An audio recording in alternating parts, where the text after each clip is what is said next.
दोस्तों एक बार की बात है, रात के अंधेरे में ट्रक ड्राइवर नीलेश और उसका हेल्पर चुन देहरादून से दिल्ली सामान पहुंचाने जा रहे थे। बारिश लगातार हो रही थी जिससे सड़क पूरी भीग चुकी थी। वातावरण भयानक हो गया था और गड़गड़ाहट की आवाज़ें अंधेरे में गूंज रही थी। जैसे जैसे रात गहरी होती गई, नीलेश की बेचैनी बढ़ती गई। जीवन के किसी भी लक्षण से रहित सड़क उसके सामने अंतहीन रूप से फैली हुई प्रतीत हो रही थी। अचानक हेडलाइट्स एक पल के लिए टिमटिमा उठी, जिससे नीलेश की रीढ़ में सिहरन दौड़ गई और साथ ही उसके हेल्पर चुन की भी। ये तो कुछ भी नहीं था। उसकी बेचैनी तब बढ़ गई जब उन्होंने देखा कि सड़क के किनारे एक बूढ़ा आदमी खड़ा था और वो एक अजीब आकृति की तरह झुका हुआ था। ऐसे पल को देखकर वो दोनों सहम गए। फिर नीलेश धीमा हो गया। उसका खलासी चुन बुरी शक्तियों की मायाजाल को अच्छी तरह से जानता था, जिस वजह से उसने नीलेश को ट्रक न रोकने की सलाह दी।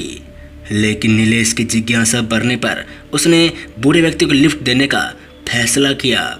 जैसे ही वे आगे बढ़े, बूढ़ा आदमी ट्रक पर चढ़ गया। जैसे ही वो बूढ़ा आदमी ट्रक में बैठा, वो दोनों घबरा गए। उन्हें कुछ अजीब सा लग रहा था। खैर, वो चुपचाप बैठा रहा। उसकी आंखें सामने की तरफ टिकी हुई थी। नीलेश और चुन ने एक दूसरे को घबराहट भरी नजरों से देखा, लेकिन वो चुप रहे। उन्हें समझ नहीं आ रहा था कि वो कहे क्या। मिनट घंटों में बदल गए और नीलेश हवा में बढ़ते तनाव को महसूस किए बिना नहीं रह सका। बारिश जारी रही, जिससे उनकी यात्रा भयानक माहौल बन गई। अचानक बूढ़ा आदमी बोला, तुम लोग बच जाओगे क्या? इस सड़क पर उन लोगों की आत्माएं भटकती है जो यहाँ मर गए हैं। वे अपनी असामयिक मृत्यु का बदला लेने के लिए इन अंधेरी रास्तों पर भटकते हैं, और उनमें से मैं भी हूँ। ये सुनते ही नीलेश की स्टीयरिंग व्हील पर पकड़ मजबूत हो गई।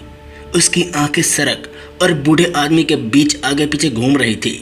चुन भी डर से कांप उठा और अपनी सुरक्षा के लिए भगवान से प्रार्थना करने लगा। आइयो, देखते ही देखते ट्रक का इंजन खराब हो गया और खत्म हो गया, जिससे वे बीच में ही फंसे रह गए। घबराहट तब मच गई जब नीलेश ने इंजन को फिर से चालू करने की बहुत कोशिश की, लेकिन सारे प्रयास व्यर्थ हो गए। बारिश बहुत तेज हो गई, जिससे चारों ओर पानी पानी हो गया और रास्ता दिख नहीं रहा था। अराजकता के बीच उन्होंने अंधेरे से उभरती हुई भयानक फुसफुसाहटों की आवाज़ें सुनी। हवा ठंडी हो गई और ट्रक अनियंत्रित रूप से हिलने लगा। नीलेश और चुन एक दूसरे से चिपक गए। उनके दिल डर से धड़कने लगी। धुंध भरी बारिश से भूतिया दृश्य उभर आए। उनके वर्णक्रमीय रूप बिजली की तरह चमक रहे थे।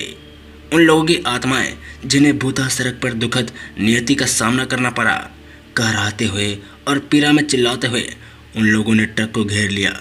वो सारे शैतान जिन्होंने ट्रक को घेरा था, वो अब जोर जोर से चिल्ला रहे थे और कह रहे थे, हमारी इच्छा पूरी करो।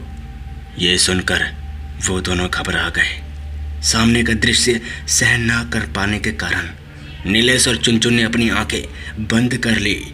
वो आत्माओं की उपस्थिति को करीब आते हुए महसूस कर सकते थे। उनकी बर्फीली सांसें उनकी रीढ़ में सिहरन पैदा कर रही थी। चमत्कारिक ढंग से तूफान थमने लगा और बारिश पूरी तरह से रुक गई, जिस वजह से कुछ समय बाद सड़क से पानी हट गया। नीलेश ने सावधानी से अपनी आंखें खोली। सड़क को एक बार फिर खाली और किसी भी अलौकिक उपस्थिति से राहत पाया। ये देखकर वो दोनों काफी खुश हो गए और बुरा आदमी भी गायब हो चुका था। ईश्वर का चमत्कार तो तब हो गया जब नीलेश ने ट्रक को स्टार्ट किया और देखते ही देखते पहली बार में ही ट्रक स्टार्ट हो गई। नीलेश ने गियर बदला और ट्रक की गति तेज कर दी।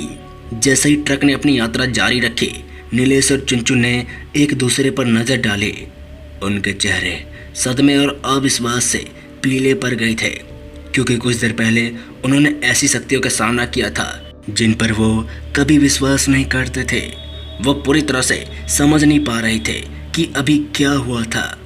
क्या ये महज थकावट और सड़क के डरावने माहौल के कारण उत्पन्न छलावा था, या क्या उन्होंने वास्तव में देहरादून की सड़क पर भटकती सताती आत्माओं का सामना किया था। जब नीलेश और चुनचुन उस भयावह रात की घटनाओं पर विचार कर रहे थे तो समय जल्दी जल्दी बीतता गया और ट्रक देखते ही देखते दिल्ली पहुंच गई। वे जानते थे कि उन्होंने अपनी समझ से परे कुछ अनुभव किया है, कुछ ऐसा जो हमेशा उनकी यादों में रहेगा। उस दिन के बाद से नीलेश और चुनचुन ने फिर कभी देहरादून की सड़क पर यात्रा न करने की कसम खाई। तो दोस्तों, ये कहानी यहीं तक थी। अगर आपको कहानी अच्छी लगे तो हमारे चैनल फियर पॉडकास्ट को लाइक शेयर सब्सक्राइब जरूर कीजिए। मिलता है ऐसी कहानी के साथ, तब तक के लिए जय हिंद, जय भारत।